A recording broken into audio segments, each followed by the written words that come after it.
Hi everyone, this is Nikita and welcome back to my channel Nikita Vivek lifestyle. अब आपने अक्सर अपने आस पड़ोस में, अपने घर में बड़ों को कहते सुना होगा कि बच्चे तो दो ही अच्छे हैं, दो बच्चे तो अच्छे होते हैं, दो बच्चे तो होना ही चाहिए। सेकंड बेबी भी टाइमली प्लान कर लेना चाहिए ताकि दोनों एक साथ खेलते कूदते कब बड़े हो जाते हैं पता ही नहीं चलता। बट अब टाइम काफ़ी बदल गया है। अब की पेरेंटिंग और पहले की पेरेंटिंग में भी काफ़ी डिफरेंस आ गया है। अब की पेरेंटिंग टफ और चैलेंजिंग हो गई है और मुझे ऐसा लगता है कि इसका जो डिसीजन है सेकंड बेबी प्लान करने का, वो एक कपल को ही लेना चाहिए अपनी म्यूचुअल अंडरस्टैंडिंग से, क्योंकि वो बेहतर समझ सकते हैं उनकी करंट सिचुएशन क्या है, ना कि सोसाइटी के प्रेशर में आके या फैमिली प्रेशर में आके। अब जो सेकंड बेबी प्लान करने का जो डिसीजन है वो बहुत सारे फैक्टर्स पे डिपेंड करता है और मुझे लगता है काफ़ी सारी चीज़ें आपको माइंड में रख कर बेबी प्लान करना चाहिए। तो पहला फैक्टर है फिज़िकल रेडीनेस। ये बहुत ज़रूरी है कि क्या एक मदर फिज़िकली फ़िट है सेकंड बेबी कैरी करने के लिए, क्योंकि बहुत बार मदर्स जो हैं वो फर्स्ट प्रेगनेंसी में उनको कोई कॉम्प्लिकेशंस होते हैं। क्या उनकी डिलीवरी में कोई कॉम्प्लिकेशंस रहे हैं, आपकी डिलीवरी नॉर्मल है या सिजेरियन है, अगर सिजेरियन है तो प्रॉपर आपकी स्टिचेस हील हुए हैं या नहीं। इसीलिए WHO के अकॉर्डिंग जो प्रॉपर गाइडलाइन है कि आप सेकेंड बेबी कब प्लान कर सकते हो, वो after second birthday of your first child you can plan second child. ऐसा इसीलिए है क्योंकि एक मदर 1.5-2 साल तक ब्रेस्ट फीड पर होती है और जितना भी कैल्शियम है, न्यूट्रिएंट्स, विटामिन, सब कुछ वो पास ऑन कर रही होती है अपने मिल्क के थ्रू टू द चाइल्ड। तो जब आप ये प्रोसेस स्टॉप करते हो, ब्रेस्ट फीडिंग स्टॉप करते हो, तो बॉडी को कुछ महीने लगते हैं वापस ये सब रिगेन करने के लिए, ताकि आप वही न्यूट्रिएंट्स, कैल्शियम, विटामिन्स आप ट्रांसफ़र कर सको सेकेंड चाइल्ड को भी। तो ये मदर के लिए भी और आपके आने वाले बच्चे के लिए भी, दोनों के लिए ठीक है। Second factor is mental readiness. अब आपका पार्टनर और आप क्या दोनों मेंटली प्रिपेयर्ड हो सेकेंड बेबी के लिए, क्योंकि फर्स्ट चाइल्ड में आपने वो जर्नी देखी है, एक्सपीरियंस कर चुके हो, आप उसके साथ अपना अब एक रूटीन सेट कर चुके हो। तो क्या आप वापस वो जर्नी एक्सपीरियंस करने के लिए रेडी हो, क्योंकि वही स्लीपलेस नाइट्स, वही ब्रेस्टिंग प्रोसेस, वही डायपर चेंजिंग थिंग्स। तो क्या आप इस चीज़ के लिए तैयार हो, क्योंकि बहुत से लोग तो मेंटली ही टायर्ड हो जाते हैं कि बस अब फर्स्ट चाइल्ड के बाद सेकेंड चाइल्ड बिल्कुल नहीं, क्योंकि अब टाइम भी बदल गया है। मैंने जैसे कहा कि जनरेशन में भी काफ़ी डिफरेंस आ गया है। अब की जनरेशन जो है वो फुल ऑफ एनर्जी है, तो वो थ्रू आउट डे आपको बिजी रखती है। तो कुछ लोग मेंटली ही बहुत थक जाते हैं कि अब सेकेंड बेबी के साथ अब वो एनर्जी और वो टाइम नहीं दे पाएंगे अब हम। तो क्या आप लोग मेंटली प्रिपेयर हैं? और बहुत सारे लोग जो कॉमनली अभी मुझे ये चीज़ देखने को मिली बहुत और सुनने को मिली कि सेकेंड बेबी प्लान करने के पहले वो जेंडर डिसाइड करते हैं कि अब बॉय है तो सेकेंड बेबी उनको गर्ल ही चाहिए, या गर्ल है तो सेकेंड बेबी उन्हें बॉय ही चाहिए। पर इसकी गारंटी तो एक्चुअली कोई नहीं लेता। तो चाहे गर्ल हो चाहे बॉय हो, आप दोनों को ही वेलकम करने के लिए रेडी रहो। Third factor is financial situation. क्या अभी आप फाइनेंशियली इतने स्टेबल हो या आपके फाइनेंसेस इस तरीके से मैनेज हैं कि आप सेकेंड बेबी के लिए रेडी हो? क्योंकि अब के टाइम में आप देख रहे हो कि हर चीज़ बहुत महंगी हो गई है, महंगाई बहुत बढ़ गई है।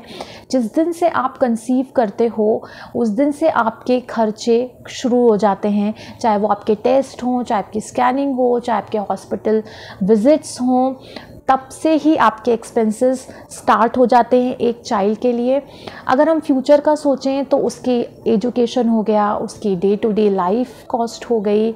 तो अभी क्या आपके पास ये फाइनेंशियल प्लानिंग है कि आप सेकेंड बेबी प्लान कर सकते हो, या अभी आपको कुछ टाइम चाहिए उसके लिए? तो आप एक ये फाइनेंशियल बजट थोड़ा सा आप अगर प्रिपेयर कर लोगे तो आपके लिए थोड़ा आसान हो जाएगा आगे की प्लान के लिए।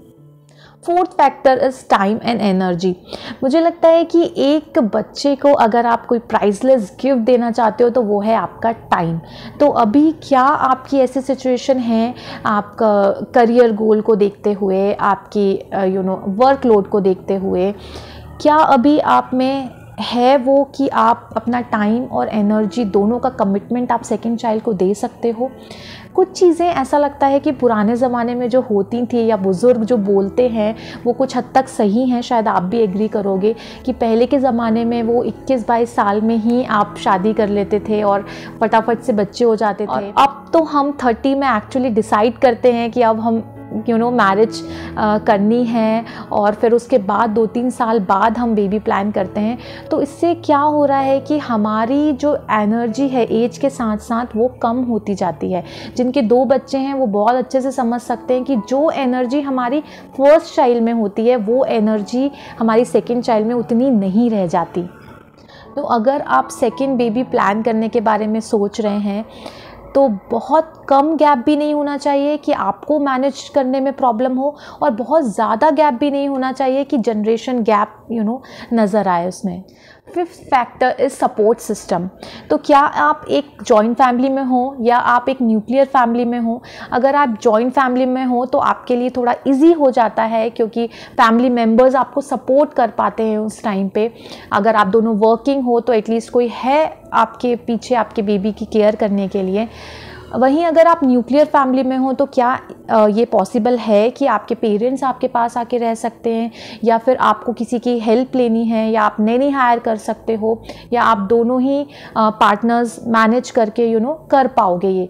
अगर आपके पास सपोर्ट सिस्टम नहीं है और आप दोनों वर्किंग हो तो somebody has to step back to look after the kids। Last factor और इम्पॉर्टेंट फैक्टर इस होल प्लानिंग प्रोसेस में जिसे हमें नहीं भूलना है वो है हमारा फर्स्ट चाइल्ड।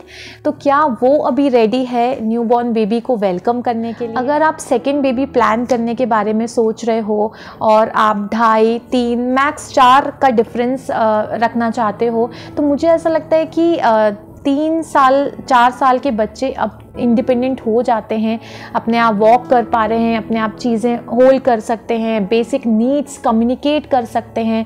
और आजकल तो 2.5-3 साल से बच्चे स्कूल जाना स्टार्ट कर देते हैं तो काफ़ी कुछ इंडिपेंडेंट हो जाते हैं, उनका रूटीन सेट हो जाता है, उनके फ्रेंड्स बन जाते हैं। तो वो इस टाइम पे रेडी हो जाते हैं कि एक वो न्यू सिबलिंग को वेलकम कर सकें और समझने लगते हैं चीज़ें काफ़ी कुछ। पर इसमें आपको थोड़ा ध्यान रखना है कि after arrival of second child अपने बेबी को अटेंशन देना, वही टाइम देना बहुत ज़रूरी है क्योंकि उसको कहीं पर भी ऐसी फीलिंग नहीं आनी चाहिए कि अब सेकेंड चाइल्ड आ गया है तो उसकी इम्पोर्टेंस थोड़ा कम हो गई है या उसे अटेंशन कम मिल रहा है। क्योंकि हमें ऐसा लगता है कि बच्चे हैं समझते नहीं हैं, पर एक्चुअली बच्चे बहुत समझते हैं, बहुत सेंसिटिव होते हैं। तो इस चीज़ का ख्याल रखते हुए आप सेकेंड बेबी प्लान करिए। Ultimately the decision is yours. Discuss with your partner with mutual understanding, decide whether you want to extend your family और not. To conclude, in my opinion, you should consider these factors which we have discussed. अगर आपको मेरा video थोड़ा भी helpful लगा हो तो please मेरे वीडियो को लाइक करिए, मेरे चैनल को सब्सक्राइब करिए and don't forget to share with your family and friends. See you in the next video.